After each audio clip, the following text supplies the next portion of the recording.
പഹൽഗാം ഭീകരാക്രമണത്തെ ശക്തമായി അപലപിച്ച് ക്വാഡ് യോഗം. കുറ്റവാളികളെയും ധനസഹായം നൽകുന്നവരെയും എത്രയും വേഗം നിയമത്തിന് മുന്നിൽ കൊണ്ടുവരണം എന്ന് ക്വാഡ് വിദേശകാര്യമന്ത്രിമാരുടെ സംയുക്ത പ്രസ്താവന. ഡൽഹിയിൽ നിന്ന് വീണ്ടും ചേരുന്നത് Balram നെടുങ്ങാടിയാണ്.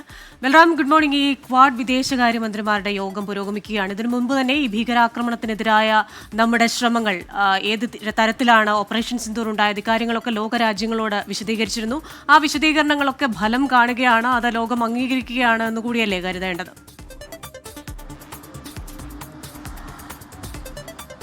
Very good morning Christina, Unmesh.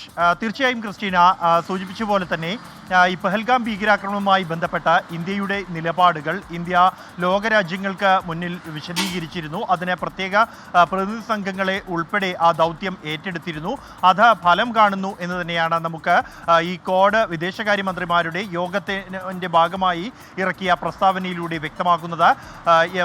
US-ലെ വാഷിംഗ്ടണിൽ നടക്കുന്ന ഈ യോഗത്തിനിടെ ഇറക്കിയ പ്രസ്താവനയിൽ പഹൽഗാം ഭീകരാക്രമണത്തെ അതിശക്തമായ ഭാഷയിലാണ് ക്വാഡ് യോഗം അപലപിക്കുന്നത്.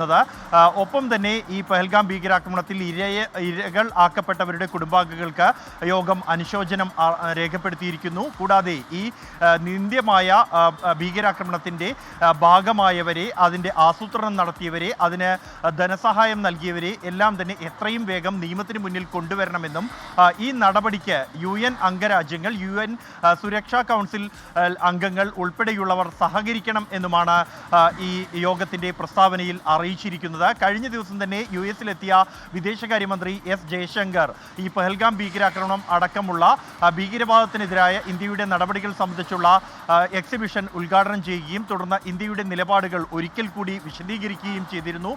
ഇതിൻ്റെ എല്ലാം തന്നെ പ്രതിഫലനമാണ് ക്വാഡ് യോഗത്തിൻ്റെ ഈ പ്രസ്താവന എന്നാണ് നമുക്ക് വിലയിരുത്താൻ കഴിയുക. ക്രിസ്റ്റീന, ഉന്മേഷ്.